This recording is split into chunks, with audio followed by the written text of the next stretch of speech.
Witches. Everyone is familiar with witches in some manner, as they have been part of our culture and folklore for hundreds and thousands of years. We know them as fairy tale monsters, but also as real people who were tortured and executed for the crime of witchcraft. Now, what I would like to talk about is the portrayal of witches and witch-like characters in popular culture, and how they are often used as a symbol for the outcast, and even as a symbol for women. Although men were also executed for the crime of witchcraft, we don't have the fairy tales of evil male witches living in the woods and eating children. That's strictly reserved for female witches.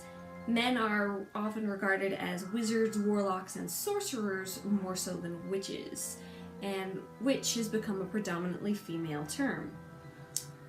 Now, when used as an insult, witch is always directed towards women. Wizard, however, is only ever used as a compliment. If someone is being referred to as a wizard, then they are being praised for their skills. They're a wizard at math or a wizard at computers.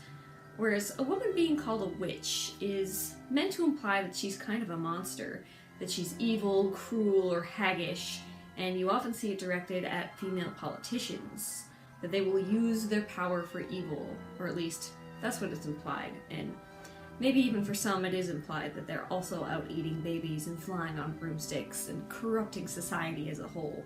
Lastly, some answers to some common questions we get on calls. No, Hillary does not cry at the office. Yes, Hillary can read a map. No, Hillary will not enforce male birth control or male pregnancy, as that is not a thing. And no, Hillary is not a witch. Do people seriously ask this stuff? Every day. Every day! Many fictions, like Harry Potter, equate witch and wizard as being equal, where men are wizards and women are witches. However, as far as our language usage goes, the terms themselves are not equal. Now, when you picture a wizard, you might think of a kindly old gentleman with a long white beard who uses his magical powers for the good of others, like Merlin in the story of King Arthur, or even Dumbledore in Harry Potter. But the term witch still has some evil connotations to it. Warlock is a more sinister male term, but it's not one that anyone uses to either insult or compliment anybody.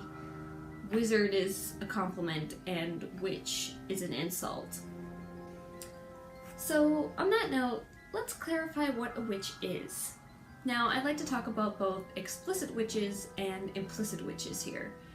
Explicit witches are just that. They are explicitly stated to be witches in the text. Implicit witches can be a little bit trickier to spot. These are characters who are typically women, and they have some of the trademarks of a witch, such as strange or magical abilities, or even a fascination with the occult. Now, personally, I really like to use Sailor Moon as a good example of an implicit witch. She is a young woman with a black cat that guides her. She uses magical devices and shouts incantations to make magical stuff happen. And she's also got that whole power of the moon thing going on, so I think that firmly puts her in the camp of implicit witch. Sailor Moon can also trace her roots all the way back to 1942's I Married a Witch with Veronica Lake. That film, along with 1958's Bell, Book and Candle, were what inspired creator Saul Sachs to create the beloved television series Bewitched. Bewitched, in turn, inspired the very first magical girl anime, Sally the Witch, way back in 1966. ほうきに乗ってやってきたちょっとお茶目なお姫様サリーサリー魔法の言葉を唱えると愛と希望が飛び出すのサリーサリー魔法使いサリーサリーサリーサリーちゃん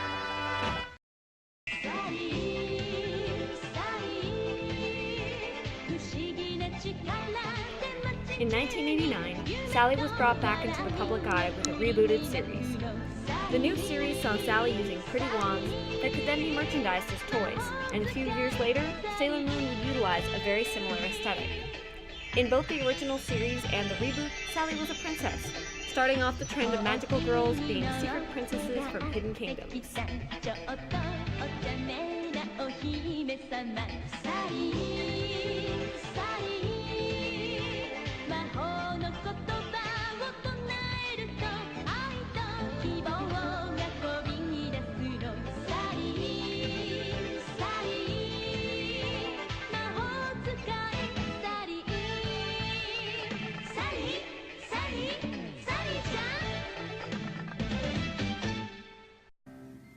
moon imagery and cat or cat-like companions are fairly common in the magical girl genre.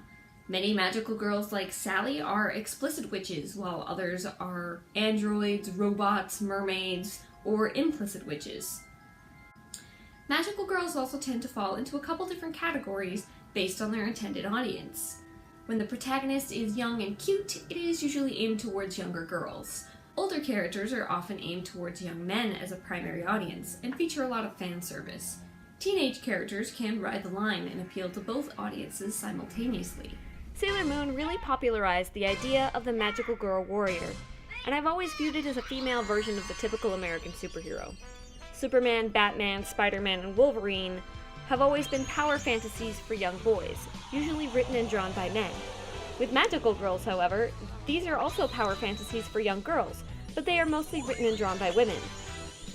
American superhero stories often feature rippling muscles, feats of physical strength, and rescuing beautiful women, whereas many magical girl stories feature stylish outfits, supernatural powers, secret royalty, and a heavier focus on relationships, romantic and otherwise. The powers that young girls fantasize about tend to be less about physical strength and punching criminals, and more about using magic to solve problems, forming friendships and finding power in those friendships, and of course, being a pretty princess. I'm sure talking animal companions ranks pretty high up there too. I know I definitely wanted to be a secret moon princess when I was younger, and I probably wished for that as much as I wished for my Hogwarts letter to come in the mail. Matilda is another character I found myself wanting to be like when I was younger. She was very smart and used her powers to help others. She rid her school of an evil and forged a better life for herself and her friends. Her psychokinetic powers also allow her to fall into the category of implicit witch. Now, witch characters often, but not always, fall into one of three main categories: the ugly witch, the hot witch, and the cute witch. Let's start with the ugly witch. Ugly old witches have been ingrained into our folklore for hundreds of years, and for hundreds of years, older, less attractive women have been accused and executed for witchcraft. Their ugliness symbolizes the evilness in their hearts, as well as a rebellion from society. A proper woman should be young and beautiful, so those who dare to get old and ugly might as well be witches, especially if they are single or widowed. Without a proper man to guide them, they are liable to fall to the temptations of the devil. Now, the Malleus Maleficarum, a treatise on witchcraft written in 1487, which literally translates to the Hammer of Witches, proposed the idea that women are more likely to fall to the temptations of the devil because they are weaker in body, mind, and spirit, and essentially defective. One of the authors fully believed that women were evil by their very nature, and that all but a few chaste souls who must get thee to a nunnery are doomed to become witches who must be rooted out and destroyed. Did I mention this book was super popular for like 200 years? If you were an old widow who utilized herbs, had a cat and some female friends, then heaven forbid misfortune fall upon your town. Witches were accused of having sex with the devil, killing and eating babies, flying around on broomsticks, and convincing young women to join their coven through lesbianism. Ugly old women who live alone in the woods and eat children entered into our fairy tales to strike fear into the hearts of children. Despite the witchcraft trials executing men, young women, and even children, it is the ugly old woman who became Western culture's definitive witch. These witches are always evil due to the cultural associations of witchcraft and the devil. In fact, the Malleus Maleficarum convinces its audience that witchcraft must be real because the devil is real. One of, if not the first modern examples of a good witch comes from The Wizard of Oz. And so what the Munchkins want to know is, are you a good witch or a bad witch? But I've already told you, I'm not a witch at all. Witches are old and ugly. What was that? The Munchkins. They're laughing because I am a witch.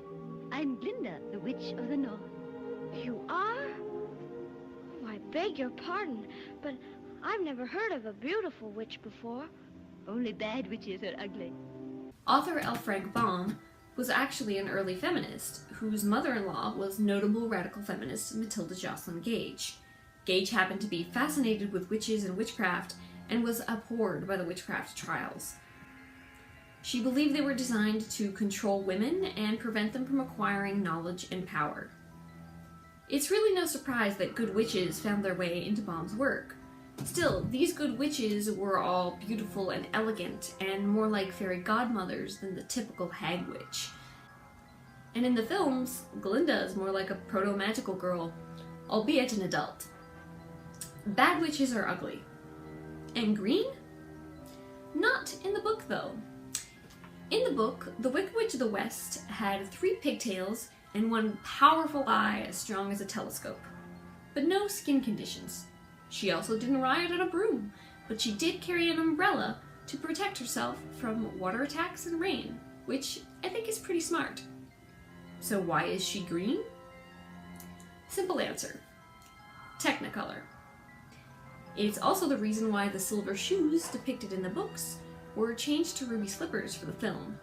The filmmakers wanted as much color and pop as they could bring to the screen, so they slathered Margaret Hamilton in likely toxic green paint and went on with the production. The look of the Wicked Witch of the West in the original film became iconic and terrifying. It's why other Wicked Witches are green. It's all because of this one film that had such a profound cultural impact. But even portrayals of the Wicked Witch of the West have changed in recent years. They've kept the green skin, but they've made her prettier. Nicer face, lower neckline, and more form-fitting dresses. This is a nice segue into the hot witch. Now, over time, there's been a cultural shift from ugly witches to hot witches. After all, hot witches are more marketable to a male audience, particularly in a visual medium such as film. They're nothing new either. Hot witches go all the way back to ancient Greece with tales of Circe or Medea. These characters use their feminine wiles for manipulation. Often the hot witch's sexiness is a part of her evilness, because she is a temptress. Vampires have gone through the same thing in the last century or so, going from Max Schreck's Nosferatu to Robert Pattinson's Edward. I mentioned it briefly before, but 1942's I Married a Witch with Veronica Lake is a good early example of a hot witch. Would you rather I be a brunette? If you don't get out of this fire, you'll be a redhead. The witch is portrayed by Veronica Lake, the blonde Hollywood starlet whose look inspired Jessica Rabbit. Unlike Glinda, though, her character Jennifer is not a good witch. Jennifer and her father were witches who were hung for their crimes, and their spirits were freed from an old tree. As soon as they get out, they can't wait to spread misery and destruction across the populace. Dear old Dad sets an apartment building on fire to start things off. And it's pretty clear from the start that in this movie's world, witches are inherently evil. During the fire, Jennifer acquires a very attractive body to inhabit, and is rescued by a man whose family she had cursed hundreds of years prior. The curse was that the men in the family would always marry their own women. And what do you know, this guy happens to be engaged. Jennifer's first idea is to make the guy fall in love with her and subsequently ruin his life. Then I'll treat him like a slave. I'll make him suffer, body and soul. But this is a romantic comedy, so oops, she ends up drinking the love potion herself and falls in love with him. How do you feel? I feel strange. Mm-hmm. What happened? Well, the picture fell. Does your head hurt? My head? No. It's my heart. It feels so light. Try not to talk. Oh, but I must tell you how I feel. Oh, Wally, you're so beautiful. Loving a human man seems to put too much goodness in her heart. So after she dies near the end of the film, she comes back to life because... Wally, love is stronger than witchcraft. And she loses her powers and lives happily ever after. For tonight I'll merry, merry be. For tonight I'll merry, merry be. Tomorrow I'll be sober. Oh, no, you won't. Wally, darling, all our troubles are over. Why do you look at me that way? Now, Jennifer's beauty is important to the plot, because it better allows her to tempt the male lead away from his fiancée, who is also beautiful. But due to the family curse, the audience knows that the fiancée is the wrong woman for him, which somehow makes Jennifer the right woman? I don't really get how that works. She is an evil witch, but 1940s romantic comedy rules. Anyway, Jennifer is an evil temptress witch, who later becomes a good domestic wife and mother who is not a witch at all. Mr. Woolley, I've been with your family for 37 years, but this is the end. What is it, Margaret? Well, I simply cannot handle your daughter. Jennifer, I told you never to play with that broom. Why? I'm afraid we're going to have trouble with her someday. Oh, that's impossible. I hope. In Bell, Book and Candle, the witches are not necessarily evil, but they are spiteful. And the main witch in that film, Gillian, casts a love spell on Jimmy Stewart's character Shep, because he was going to marry Gillian's rival. Shep is understandably upset about this, but later comes back to find that Gillian had lost her powers, because she had also fallen in love with him. In that film's world, witches who fall in love with a mortal man lose their powers.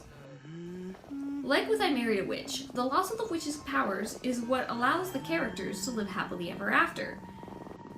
It also unintentionally tells the audience that a woman cannot be powerful if she is dependent on a man, or conversely, that a man should not be with a woman more powerful than him, which I think is the more accurate reading in this case. Both of these movies inspired Bewitched, but Bewitched differs in that the witch Samantha keeps her powers after marriage. They had a typical wedding, went on a typical honeymoon, in a typical bridal suite. Except, it so happens that this girl is a witch. But she also doesn't tell her husband that she is a witch until the wedding night. Let's sit down and talk. What? You're a what? I'm a witch. That's wonderful. We'll talk about it tomorrow. Now, I am a witch. A real, house-haunting, broom-riding, cauldron-stirring witch. You're a witch? That's what I've been trying to tell you. This is a normal household, and I'm trying to avoid witchcraft wherever and whenever possible. It's ridiculous, Samantha. You are what you are, and there's nothing you can do to change that. I'm not trying to There are a million things I could say about Bewitched, from how delightful Endora is to the subtle social commentary on gay acceptance. But I'd like to focus on Samantha for now. Now, Samantha is a very beautiful woman, but she is also not a temptress. In fact, very early on in the show, she uses her magic to prevent a sexual assault against her person. John, would you take Mrs. Stevens? Along with being beautiful and kind, she is also very sharp. You're the type who always dresses so sensibly. You know, the capable type. Oh, Darren, I bet she's good at typing, cooking, taking care of the household accounts, and playing golf. You know, all those things poor little me can't do at all. Pity. Many episodes feature her quick and creative thinking, saving the day by disguising witchcraft as some clever advertising stunt. Me? Every time these strange things supposedly happen, and you insist they do, you've been watching, right? Yeah. Maybe you were doing more than just watching. What are you talking about? Maybe you were doing those things. I'm not sure, but it might have something to do with extrasensory perception. Samantha kind of rides the line between hot witch and cute witch for me. She's not as sexualized as many other hot witches, and she's not a temptress. She also dresses quite modestly and has that cute little nose wiggle to perform magic. She also inspired Sally, who is most definitely a cute witch.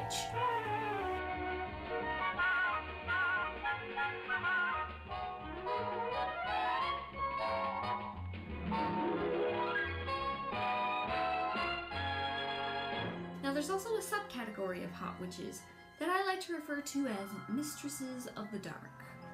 I am referring to Morticia, Vampira, and Elvira.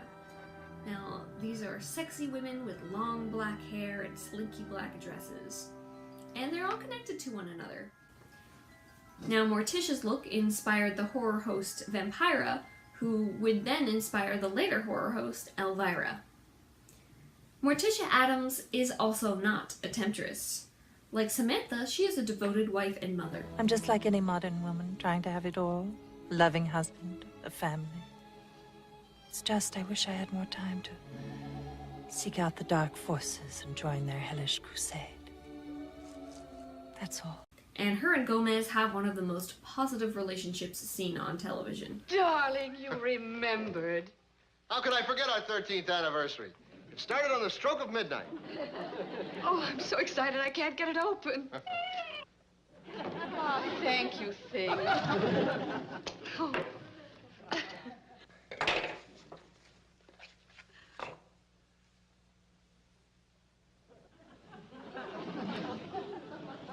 Oh, darling, what a sensible gift. A bat net. Get it's a nightgown. Oh? Lace. For our 13th.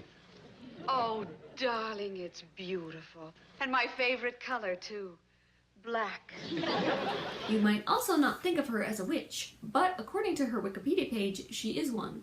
And even if she wasn't, she would still fall under the category of implicit witch. We have so many homemakers re-entering the workforce. College? Private tutors. Major? Spells and hexes. Liberal arts. Elvira also differs from other hot witches with her sarcastic personality and sexual agency. And I'm ripe and ready for a good time. And believe me, as soon as this movie's over, I'm gonna go out and have one. She's a hot witch who knows what she wants and doesn't take kindly to creeps. Bloody Mary. No hard liquor served past 8 o'clock. Do you want a virgin? Maybe, but I'll have a couple of drinks first. Hey, baby. I got something to show you. Sorry, left my magnifying glass at home. How about a blowjob?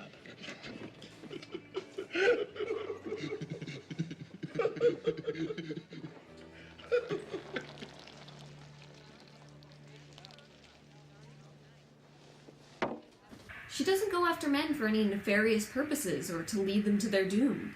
She likes and wants sex, but not from just anyone. She's a temptress, but not an evil one. Elvira is pretty great, and I really like her as a sex-positive witch. Starving. Me too. Now let's start with the cute witch. The earliest cute witch that I know of is Wendy the Good Little Witch, who debuted in 1954 in a Casper the Friendly Ghost comic produced by Harvey Comics, and she would later go on to get her own comic series. Her, Casper, and Hot Stuff the Little Devil were all opposite characters. Wendy is a witch who is young, cute, and does good deeds. Everything a real witch is not. And all of the other witches in her comic were all of the ugly, old, evil, and green-skinned variety, just as all the other ghosts in Casper's comic were all scary. Nowadays, cute witches are pretty common, but still mainly relegated to children's media. In Japan, they seem to be much more common than other kinds of witches. I think this is mainly due to Japan not having that European cultural baggage of the witch in European fairy tales. The kinds of cute witches that appear in anime like Kiki's Delivery Service or Little Witch Academia are definitely of the pointy hat, broomstick riding variety, but without all the undertones of baby eating and sex with the devil. And speaking of Little Witch Academia, it seems to have a lot in common with The Worst Witch, which recently got a new series that's on Netflix right now. The Worst Witch is a series of children's books written by Jill Murphy, the first of which was published in 1974, but written 10 years prior based on her own experiences at a girls' boarding school, and the most recent one came out in 2013. The Worst Witch stars Mildred Hubble, a girl from a non-witching family going to a witch's boarding school. She is not very good at magic, and is thus always getting into trouble, and nearly getting expelled before saving the day. She has a couple of good friends, and a snobbish rival who is from a highly respected witching family, and who is always at the top of the class. Little Witch Academia features Akko, a girl from a non-witching family going to a witch's boarding school. She is not very good at magic, and is always getting into trouble and nearly getting expelled before saving the day. She has a couple of good friends and a snobbish rival who is from a highly respected witching family and is always at the top of the class. If you enjoy witch school narratives, I highly recommend checking both of them out. Although very similar in premise, each have their own unique worlds. The rival characters, while superficially similar, are treated quite differently in each show. As both of these series are about girls' boarding schools, there are very few male characters. This allows for a cast of female characters with a lot of variety. No one is the girl because they are all girls, and no one is the witch because they are all witches. However, in both of these shows, the protagonist doubts their ability to be a true witch. They are different from their classmates and worried they might not really belong there. It lets the audience identify with these characters, as I'm sure we've all felt like that at some point in our lives. The characters march forward, risking failure, and develop as people and as witches. There was a moment in the Worst Witch series which really spoke to me. There will be a special test on basic broomstick skills at the end of the week for girls and cats. Failure will incur consequences, and I think you know what they are. But please, Miss Hobham, I can't. Not by the end of the week. Tabby gets so You know scared. what a witch is, Mildred Hubble. Do you know what a witch does? Spells? A broomstick flying. Wears a pointy hat? A witch takes responsibility. A witch does not whine when things don't go her way. A witch makes things go her way. And I think that's something we can also all take to heart. Take responsibility for your actions and learn how to get things done right.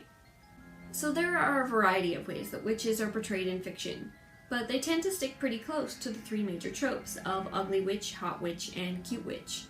There are so many different witches in fiction that it would take me eons to talk about them all, so I'm gonna end things off here. Now, I recently did a panel at a local speculative fiction convention on this very topic, and that's what inspired me to do this video. So I hope it's been somewhat informative. Thanks so much for watching, and let me know if you'd like to see more. Goodbye!